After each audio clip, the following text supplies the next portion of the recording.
आगे का सफर तय करते हैं। और जब सियुला ग्रैंडी के नीचे पहुंचते हैं तो ये पर्वत इतना विशाल होता है। ये इतना ऊंचा पर्वत आज से पहले इन्होंने शायद कभी देखा भी नहीं था और इन्हें अब इसके शिखर पर चढ़ना है। हालांकि इनसे पहले भी कई लोगों ने इस पर्वत पर चढ़ने की कोशिश की है, लेकिन आज तक कोई भी इसमें कामयाब नहीं हो पाया। और अब ये दोनों पर्वत के ऊपर चढ़ना शुरू करते हैं। इसकी चढ़ाई बिल्कुल सपाट होती है, जिस पर चढ़ना इतना आसान नहीं है, लेकिन ये इन दोनों का पैशन है, इसीलिए इनको ऐसा करना बहुत अच्छा लगता है। आज मौसम भी बहुत साफ होता है, इसीलिए पहले दिन की चढ़ाई से ये काफी सेटिस्फाइड होते हैं। पर्वत चढ़ते हुए इंसान की बॉडी बहुत ज्यादा डिहाइड्रेट हो जाती है, इसीलिए इन्हें पानी की जरूरत होती है, लेकिन इन्हें एक बार बर्फ गलाकर पानी बनाने में कम से कम 1 घंटा लग जाता है। अब ये अपनी दूसरे दिन की चढ़ाई शुरू करते हैं, लेकिन जब ये ऊपर जाते तो यहाँ पर बहुत तेज हवाएं चलना शुरू हो जाती है, इसीलिए इन्हें एक एक कदम आगे बढ़ाने में बहुत परेशानी हो रही होती है। लेकिन फिर भी ये नहीं रुकते और रात को वहीं ऊपर बर्फ में एक गुफा खोदकर ये उसके अंदर पूरी रात बिताते हैं। अब इनका तीसरा दिन होता है और आज मौसम फिर से साफ है, लेकिन पहाड़ पर चारों तरफ रेत की तरह बर्फ फैली हुई होती है, जिससे इन्हें चढ़ने में बहुत परेशानी होती है। और अगर इन्होंने एक भी गलती की तो इनकी जान चली जाएगी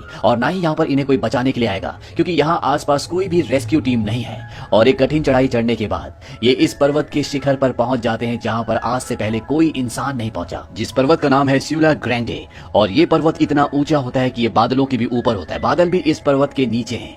ये दोनों एक दूसरे को शाबाशी देते हैं और एक दूसरे के गले लग जाते हैं, क्योंकि आज इन्होंने ऐसा काम किया जो इस दुनिया में आज से पहले किसी ने भी नहीं किया।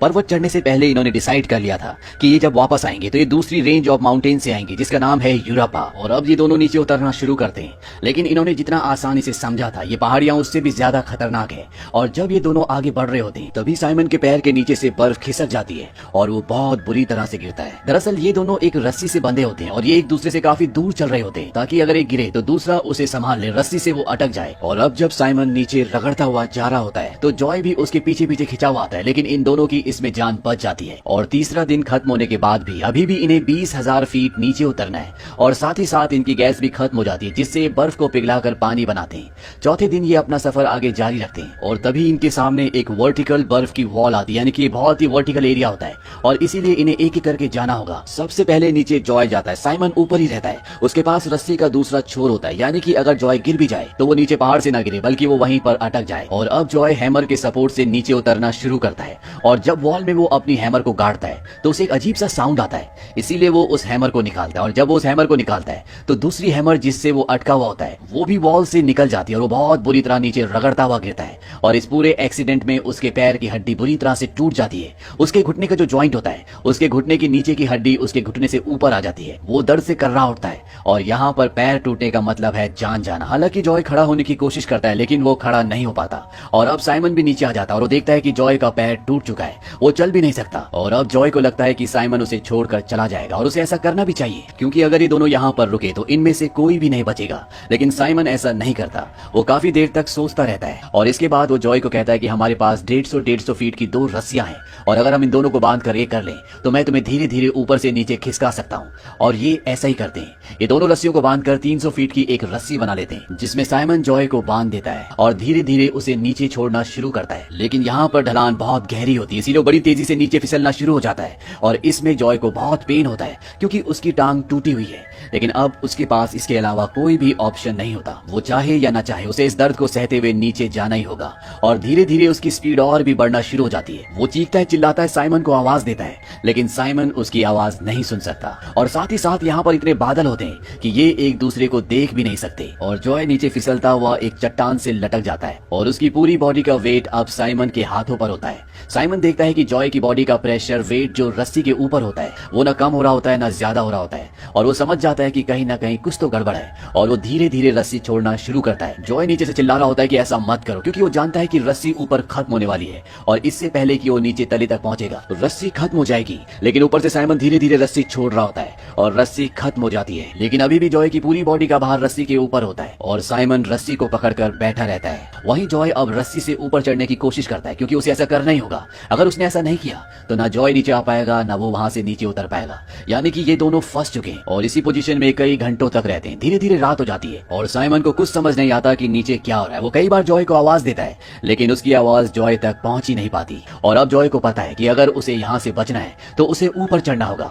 उसके पास कुछ क्लिप्स होते हैं जिसके जरिए ऊपर जा सकता है। जॉय अपने ग्लव्स उतार देता है और धीरे धीरे वो उन क्लिप्स के सहारे ऊपर आना शुरू करता है, लेकिन इससे पहले कि ऊपर पहुंचता उसका एक क्लिप नीचे गिर जाता है और उसकी जो आखिरी उम्मीद होती है वो भी अब टूट चुकी है। वो जानता है कि वो अब नहीं बचेगा, वो कुछ नहीं कर सकता, वो सिर्फ यहाँ पर लटका रह सकता है और वो अपनी मौत का इंतजार कर रहा है। ऊपर साइमन की हालत धीरे धीरे खराब हो रही होती है और वो जानता है कि अगर उसने कोई फैसला नहीं किया तो वो यहीं बैठे बैठे पूरी तरह जम जाएगा। उसके पास एक चाकू होता है, उस चाकू को निकालता है और फैसला करता है कि वो रस्सी को काट देगा, क्योंकि यही उसके पास आखिरी चारा होता है। और वो रस्सी को काट देता है और जैसे ही वो रस्सी को काटता है जॉय बड़ी तेजी से नीचे गिरता है, वो बर्फ से टकराता है, बर्फ फट जाती है और वो नीचे एक खाई में गिर जाता है। ऊपर साइमन को इस बात का दुख होता है और वो समझ जाता है कि जॉय अब मर चुका है और उसे अकेले यहाँ से निकलना होगा। साइमन वहीं पर एक छोटी सी सुरंग खोद कर रात को वहीं पर लेटा रहता है, लेकिन पूरी रात उसके दिमाग में सिर्फ एक ही चीज चल रही होती है कि जॉय के साथ क्या हुआ होगा।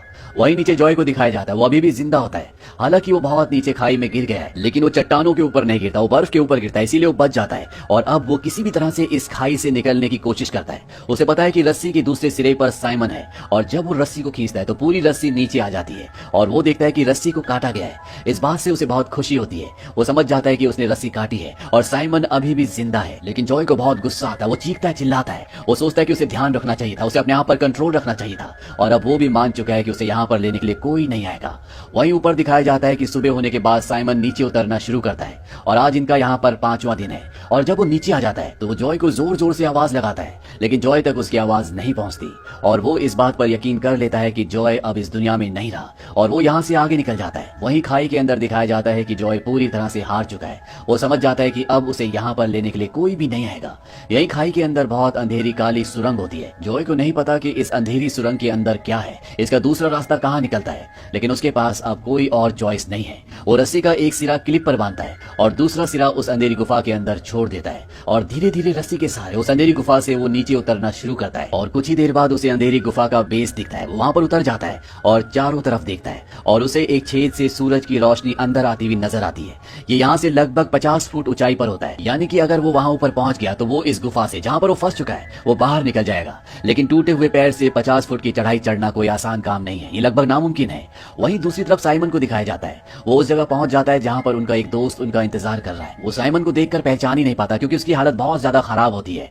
साइमन उसे बताता है कि जॉय अब इस दुनिया में नहीं रहा, उसकी मृत्यु हो चुकी है और जॉय वहां गुफा से 50 फुट ऊपर आने की कोशिश कर रहा होता है। ये सब इतना आसान नहीं है क्योंकि उसका पैर टूटा हुआ है, लेकिन फिर भी वो पूरी कोशिश करता है और इस कोशिश में उसे बहुत दर्द होता है, लेकिन किसी तरह से वो गुफा से बाहर आ जाता है। बाहर मौसम पूरी तरह से साफ होता है और जॉय को बहुत खुशी होती है क्योंकि वो जानता है कि ये काम इतना आसान नहीं था, ये एक तरह की उसकी जिंदगी में एक अचीवमेंट है। और तभी उसे साइमन के पैरों के निशान दिखते हैं। जॉय भूखा है, वो डिहाइड्रेट है, उसके पास पानी नहीं है और वो जानता है कि अभी भी यहाँ से उसका लक्ष्य बहुत दूर है, ये सब इतना आसान होने वाला नहीं है। वो पूरी जगह का मुआयना करता है और वो तय करता है कि हर 20 मिनट में वो कितनी दूरी तय करेगा और धीरे धीरे घिसटता हुआ वो आगे बढ़ना शुरू कर देता है। और जॉय की किस्मत एक बार फिर से उसका साथ छोड़ देती है। यहाँ पर बर्फीली हवाएं चलना शुरू हो जाती है और साइमन के जो पैरों के निशान होते हैं जिसके जरिए वो यहाँ से बाहर निकलना चाहता था वो पूरी तरह से मिट जाते हैं और अब उसको कुछ नहीं पता कि उसे किस तरफ जाना है, लेकिन फिर भी वो हिम्मत नहीं हारता और रात होने पर वो वहीं बर्फ के ऊपर खुले आसमान के नीचे सो जाता है। और अगला दिन जो कि उसका इन ग्लेशियर्स में 6वां दिन है, वो आगे का सफर तय करता है। आज मौसम पूरी तरह से साफ होता है, लेकिन उसे नहीं पता कि उसे कहाँ जाना है। वो बड़ी मुश्किल से खड़ा होकर देखता है, उसे सूखे हुए पहाड़ दिखते हैं जहाँ पर बर्फ नहीं होती, लेकिन यहाँ का पूरा रास्ता उसे भूल भुलैया की तरह लगता है। फिर भी वो लगातार आगे बढ़ता है और किसी तरह से वो उन बर्फीले पहाड़ों से नीचे उतर जाता है जहाँ पर नदी भी है। और अब उसके सामने सबसे बड़ा चैलेंज है क्योंकि अभी तक तो वो घिसट घिसट कर यहाँ तक पहुंच गया था, लेकिन अब उसे आगे चलना ही पड़ेगा क्योंकि वो इन पत्थरों पर, इन रास्तों पर घिसट नहीं सकता। उसके पास जो सामान होता है वो उससे अपने पैर को अच्छी तरह से बांध देता है और खड़ा होकर चलने की कोशिश करता है, लेकिन जैसे ही वो एक कदम बढ़ाता है वो जमीन पर गिर जाता है और गिरने के बाद उसे कम से कम 20 मिनट तक बहुत तेज पेन होता है। लेकिन फिर भी वो हिम्मत नहीं हारता क्योंकि वो ऊपर पहाड़ से नीचे तक बहुत लंबा रास्ता तय करके आ चुका होता है और इसीलिए अब वो आगे का रास्ता तय करके इस सफर को खत्म करना चाहता है। वहीं साइमन भी अभी इसी जगह पर होता है क्योंकि वो बहुत बुरी तरह से घायल होता है। बर्फ में उसकी उंगलियां गल गई होती है, इसीलिए वो एकदम से सफर तय नहीं कर सकता और वो ये तय करता है कि अब वो एक दिन छोड़कर अगले दिन यहाँ से अपने घर की तरफ रवाना हो जाएगा। वहीं जॉय अब धीरे धीरे आगे बढ़ रहा होता है, हालांकि उसे बार बार कई देर तक अपने आप को रिकवर करने के लिए रुकना पड़ता है, लेकिन उसके अंदर से एक आवाज आती है कि तुम्हें हिम्मत नहीं हारनी, तुम्हें आगे बढ़ना होगा। और वो उसी आवाज के सहारे, जो उसकी आत्मा की आवाज होती है, वो धीरे धीरे आगे बढ़ना शुरू करता है। हालांकि वो पूरी तरह से हर्ट है, उसका पैर टूटा हुआ है, उसने खाना भी नहीं खाया, उसकी बॉडी डिहाइड्रेट है, लेकिन फिर भी वो अपनी आत्मशक्ति से आगे बढ़ता रहता है। और पूरा दिन इसी तरह से आगे बढ़ते रहने के बाद आज 5 दिनों के बाद ये छठी ऐसी रात है जब वो बर्फ के ऊपर नहीं लेटा, जब उसके ऊपर पानी नहीं गिर रहा, और उसे आज 5 रातों के बाद छठी रात को पहली बार स्टार्स दिखते हैं। वो कई घंटों तक उन्हें देखता रहता है और अगली सुबह जब उसकी आंखें खुलती है तो वो आगे का सफर तय नहीं करना चाहता, क्योंकि उसका शरीर उसका साथ नहीं दे रहा होता। लेकिन उसके अंदर से, उसकी आत्मा से आवाज आती है कि तुम बहुत लंबा सफर तय करके यहाँ तक पहुंचे हो और अब तुम्हारी मंजिल बहुत ज्यादा दूर नहीं है। इसीलिए वो 7वें दिन अपना सफर जारी रखता है, और जब वो लगातार आगे बढ़ रहा होता है तो उसे पानी की आवाज आ रही होती है और वो वहां पर मिट्टी को खोदना शुरू करता है। उसके नीचे पानी होता है। दरअसल ऊपर से ग्लेशियर्स पिघल रहे होते हैं, इसीलिए यहाँ मिट्टी के नीचे पानी बह रहा होता है। हालांकि ये पानी उतना साफ नहीं होता क्योंकि इसमें मिट्टी भी मिली होती है, लेकिन वो यहाँ पर बहुत सारा पानी पीता है। उसने आज बहुत दिनों के बाद पानी पिया है और पानी पीने के बाद उसका पूरा शरीर हाइड्रेट हो जाता है। उसे ऐसा लगता है कि उसके अंदर एक अलग सी शक्ति आ गई, और तभी वहां पर उसे मिट्टी पर किसी के पैरों के निशान दिखते हैं और वो समझ जाता है कि ये साइमन के पैरों के निशान है। उसके आगे एक संकरा लंबा रास्ता है और वो धीरे धीरे उस रास्ते पर आगे बढ़ना शुरू करता है और वो झील के किनारे तक पहुंच जाता है। इस वक्त शाम के 4 बजे होते हैं और वो जानता है कि अगर वो थोड़ी सी चढ़ाई और ऊपर कर ले तो वहां से वो अपने टेंट को देख सकता है। वहीं दूसरी तरफ साइमन और उसका दोस्त जॉय के सभी कपड़ों को जला देते हैं, क्योंकि उन्होंने इस बात पर यकीन कर लिया है कि जॉय मर चुका है। लेकिन जॉय अभी भी जिंदा है और वो लगातार टेंट की तरफ बढ़ रहा होता है। लेकिन अब वो पत्थरों के बीच में पूरी तरह से फंस जाता है। उसे कुछ समझ में नहीं आता कि उसे कहां पर जाना चाहिए, और उसे अब हेल्यूसिनेशन भी होना शुरू हो जाते हैं, जिसमें उसे अजीब अजीब सी चीजें दिखना शुरू हो जाती है, और साथ ही साथ उसके कानों में उसका फेवरेट सॉन्ग भी बजना शुरू हो जाता है। ऐसा उसके साथ कई घंटों तक चलता है और कुछ ही देर बाद यहाँ पर बर्फ पड़ना शुरू हो जाती है।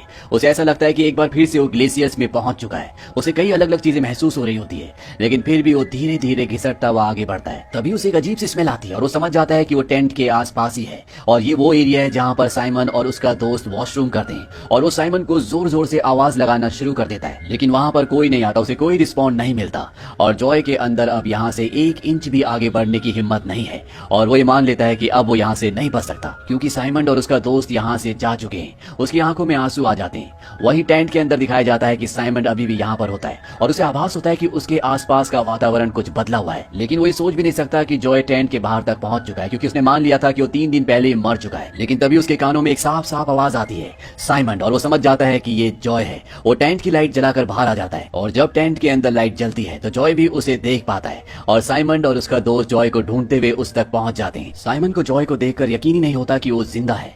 इसके बाद साइमन और उसका दोस्त जॉय को टेंट के अंदर ले जाते हैं। साइमन जॉय से रस्सी काटने के लिए सॉरी कहता है। जॉय उसे कहता है कि अगर मैं तुम्हारी जगह होता तो मैंने भी यही किया होता। जॉय को इस बात पर गुस्सा आता है कि उन्होंने उसके कपड़े जला दिए, और साथ ही साथ इस विचार से उसे ये भी एहसास होता है कि वो असली जिंदगी में